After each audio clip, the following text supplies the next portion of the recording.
Greetings, dear ones. I'm Kryon of Magnetic Service. And greetings to those who sit here for the first time. For you have a puzzle before you. The man in the chair has been talking to you for over an hour.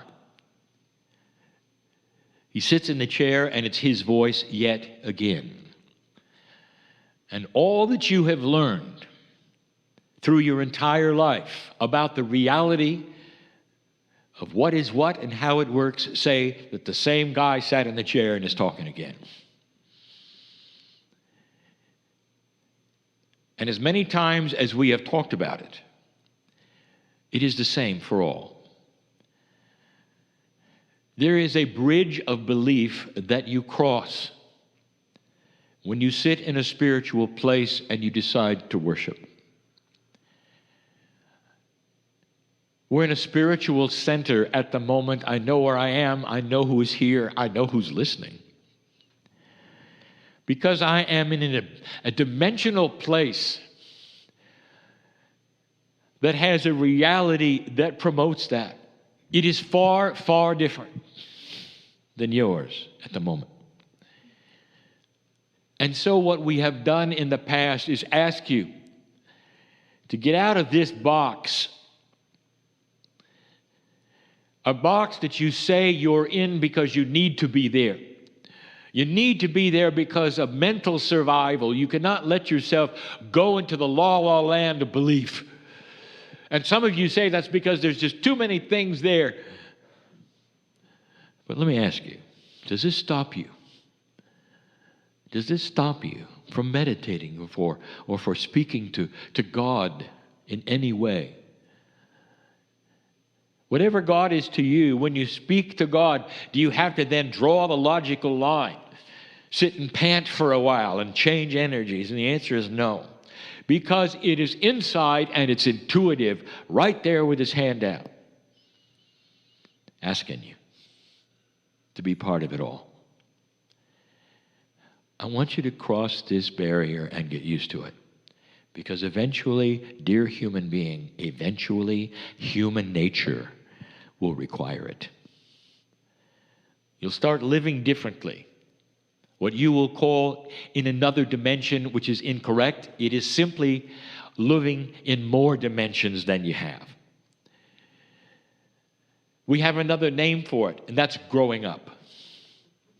Human consciousness is exactly correlated with dimensional perception.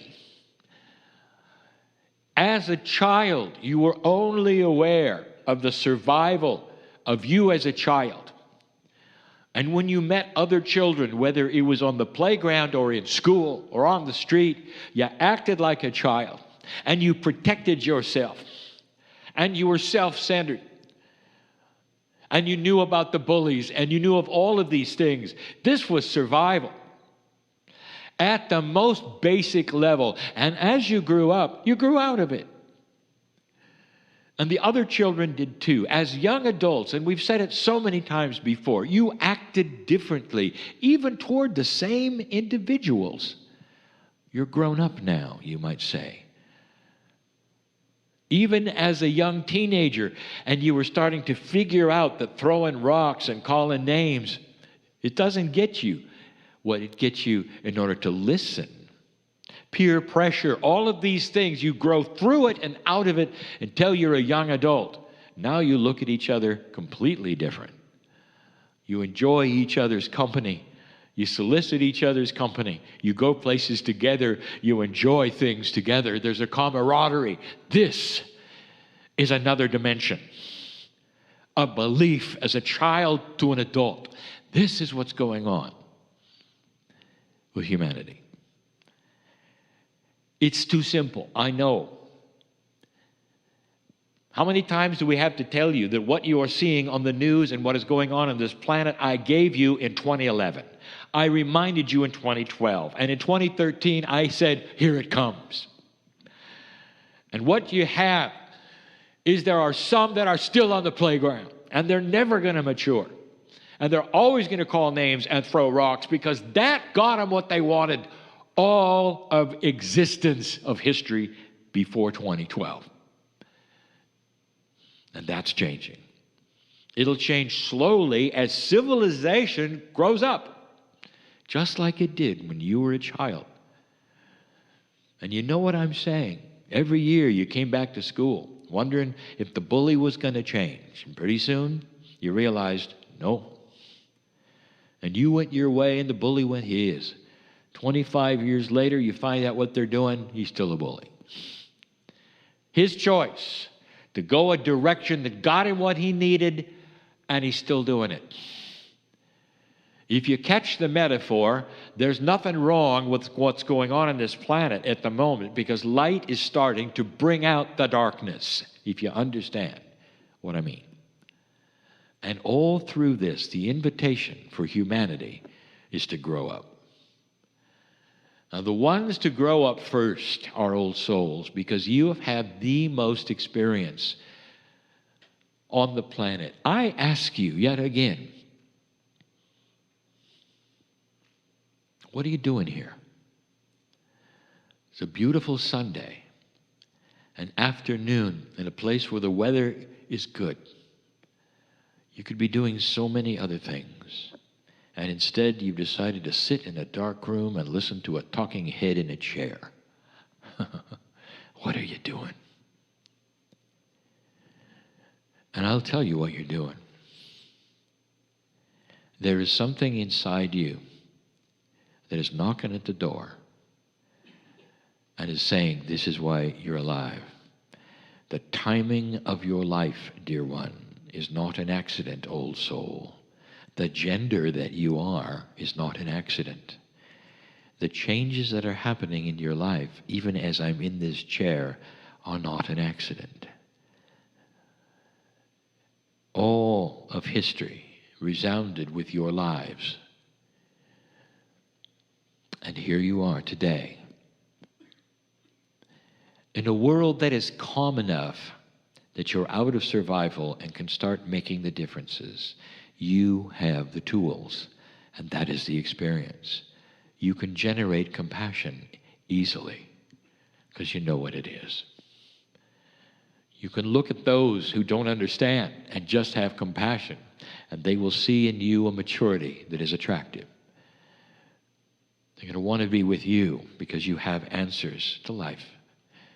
God inside, benevolence and beauty. This planet is not an accident.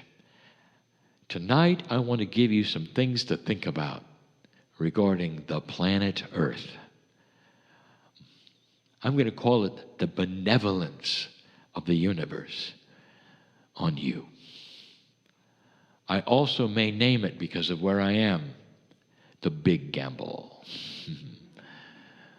Dear ones, it's an appropriate energy that you are here. Now, I have been speaking for a few minutes, loving the fact that I can be with you.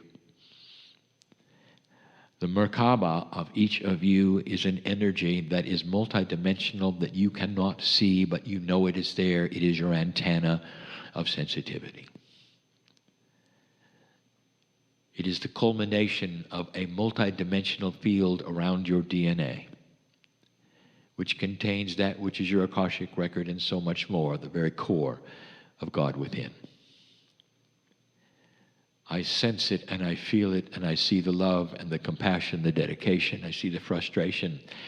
I see who you are. Listen, dear one, you want the healing you came for. It's why you're sitting in the chair. I know who you are. Do you think maybe if you came and sat here, you would have a better chance of being healed? Is that what you thought because you came in the door? Well, let me tell you something. You were right.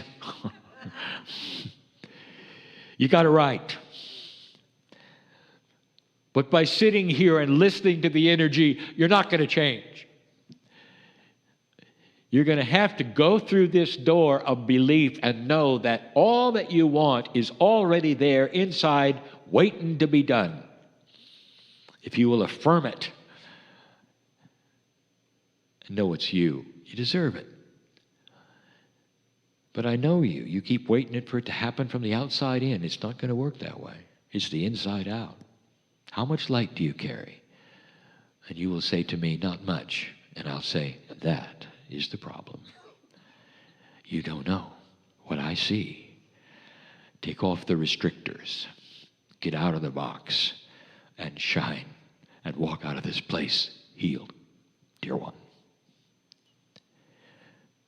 What'd you come for?